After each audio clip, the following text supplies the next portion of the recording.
ቲና የዳንኤልን ፍቅረኛ እንግዲህ በእንደዚህ መልኩ እያየቻት ትገኛለች። ዳንኤልም ደግሞ ፍቅረኛውን በምን አይነት መልኩ እየተመለከታት እንደሆነ አይታችኋል ቤተሰብ። ያው እሱ እንኳን የሚያወራው ነገር ስለጠፋው እንዲሁም ደግሞ ማንነቷን ስለምትጠይቀው ቲና ምን ብዬ ነው የምመልስላት ምኔ ናት ልላት ነው እያለ በሀሳብ ውስጥ ሆኖ በንዴት ነበር እየተመለከታት ያለው።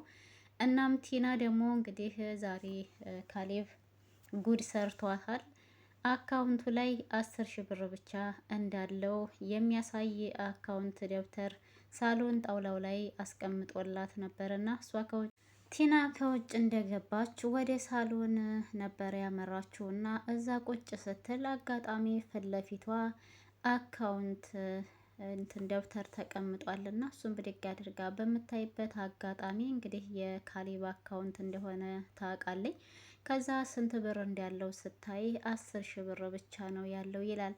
ያንን ደብተር ይዛ ካሌብ ወደ ተቀመጠበት ወደ መኝታ ክላሳቸው ትሄድና በመወርወር ይሄ ምንድን ነው ብላ ትለዋለች። ማለት ምንድን ነው ገልጠሽ አላየሽውም ወይ ሲላት ካሌብም ትናም ደግሞ አዋይቸዋለሁ ግን ገንዘቡ ይሄ ብቻ አይሆንም እዚህ ላይ እኮ የሚለው 10 ሺህ ብር ብቻ ነው እያለች ካሌብ ላይ ትጮህበታለች። ካሌብም አዎ 10 ሺህ ብር ብቻ ነው ደሞዜ ይሄ ነበረ ስንፋታ 5 ሺህ ብር ላንቺ 5 ሺህ ብር ለእኔ ይደርሰኛል ሲላት ቲና ትናደድና ካሌብ ልታሳብደኝ ነው እንዴት ተነሳኸው? እንዴት ነው 10 ሺህ ብር የሚሆነው? እስከ ዛሬ እኮን ያብሬህ ነው ያለሁትኝ እያለች ስትለው እሱ ደግሞ ያማ 10ም 20ም 30ም እያልኩኝ ለምትፈልጊው ነገር ስሰጥሽ ኖር ያለው ስለዚህ አሁን ቀሪ ሂሳቡ ይሄ ብቻ ስለሆነ ይሄንን ለሁለት እንካፈላለን የሚል ንግግር ነው የተናገራት። ቲና ግን የጠበቀችው ካሌብ አካውንት ላይ በጣም ብዙ ገንዘብ እንዳለ ያንን ገንዘብ ደግሞ እሷም ይገባኛል ብላ በማሰብ እንዲያካፍላት ነበር።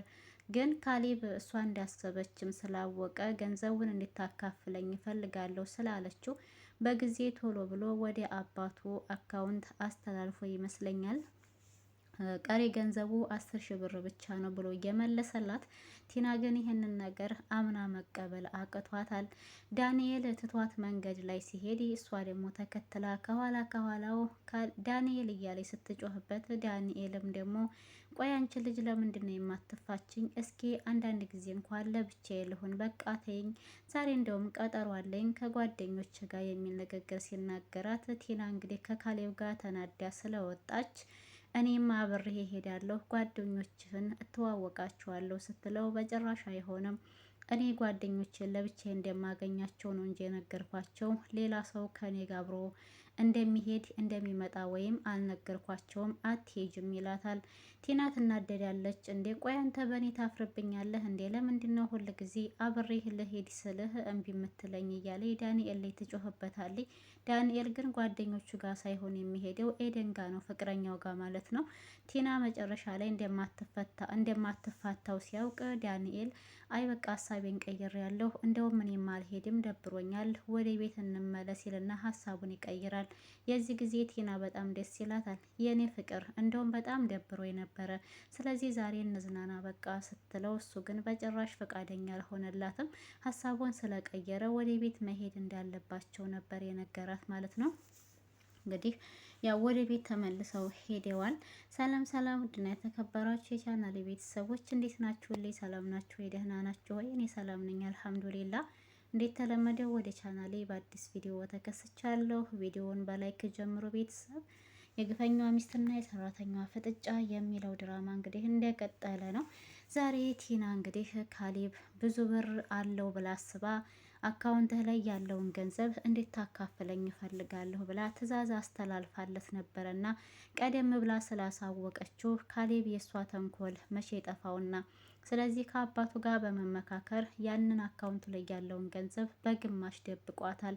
እናም 10 ሺህ ብር ብቻ እንዳለችው አካውንቱ ላይ የሚያሳይ ምልክት አካውንት ደብተር ፊት ለፊት አስቀምጥላትና ይህንን አይታ ከዛ በኋላ ብዙ ገንዘብ እንደሌለህ ተወቅና ቁርጧን ተወቅ ብሎ አባባ ነግሮት ነበርና ካሌብን በአባቱ ንግግር መሰረት ሳሎን ጣውላው ላይ ያስቀመጠላት። እሷም ደግሞ ከውጭ እንደገባች ተክለፍልፋ ያንን ቡክ አካውንት ወንትኑ ደብተሩን ማለት ነው ስታየው 10,000 ብር ብቻ መሆኑን ስታውቅ ያው ካሌብን እንግዲህ በጥያቄ ያፋጠጠችው ነበር። እስከ ዛሬ ይሄ ብቻ ነው ወይ ያለህ ገንዘብ?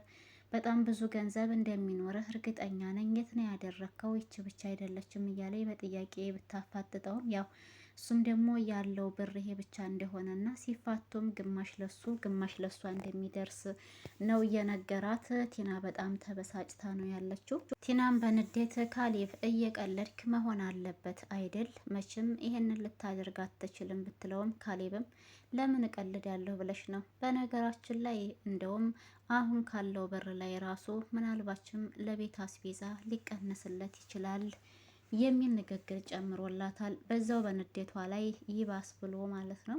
ቲናም እንግዲህ ካሌብን እንደዚህ እንደቀለድክብኝ አትቀርም፣ እኔ እኮ ሚስትህ ነኝ፣ ስለዚህ ድርሻ አለኝ ማለት ብዙ ገንዘብ ስለሚኖርህ ከዛ ላይ ታካፍለኝ ይገባል ስትለው ካሌብ እኔም እኮ ሚስቴ ነሽ ብዬ አልካድኩሽም፣ ያለኝን ገንዘብ አሳይቼሻለሁ፣ ካለኝ ላይ አካፍልሻለሁ የሚል መልስ መልሶላታል ማለት ነው። ቲና እንግዲህ የካሌብ አካውንት ላይ ብዙ ገንዘብ እንዳለ ስለምታውቅ ያ ሁሉ ገንዘብ የት አድርገኸው ነው? አሁን በቅርብ ጊዜ ብዙ ገንዘብ አለህ አልነበር ወይ ብላ ስትጠይቀው ካሌብም ደግሞ ገንዘቡ ብዙ ገንዘብ ቢኖርም ግን ደግሞ የእሱ እንዳልሆነ ገንዘቡ በሙሉ የድርጅቱ እንደሆነ ይነግራታል። እና ካሌብም ቆይ ግን ቲና ምን አስበሽ ነው? የድርጅቱንም ብር እንዲያካፍልሽ ነበር እንዴ የምትፈልጊው? ይሄ ነበር አላማሽ ማለት ነው ብሎ ሲጠይቃት ቲናም በንዴት ሲጀመር ይሄ ሁሉ አመት ባልና ሚስት ሆነን ስናሳልፍ ያፈራ ነው ሀብት ገንዘብ ይሄ ብቻ ነው ማለት ነው ብላ ነበረ ቲና የጠየቀችው። ካሌብ በመገረም ጭራሽ ያፈራ ነው ገንዘብ ትያለሽ አይደል? እኔ ስሰራ እኮ አንቺ ከስር ከስር ስታወድሚ ነበር ማለት ስታጠፊ ነበር ማለት ነው።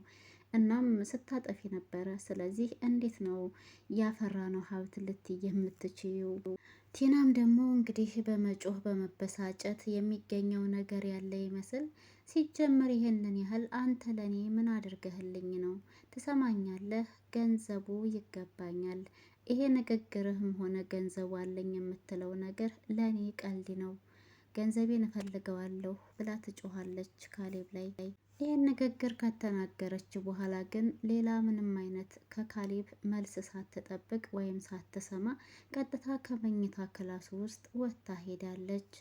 የንዴት ማብረጃዋ ዳንኤል ስለሆነ ቲና እንግዲህ ወደ ዳንኤል ጋር ስልክ በመደወል የት እንዳለ ተጠይቀውና ያለበትን ቦታም ሲነግራት እሺ በቃ በጣም ከባድ ችግር ቤት ውስጥ ስለተፈጠረ እቤት እመጣለሁኝ በጧት ነው የምመጣው ትለዋለች።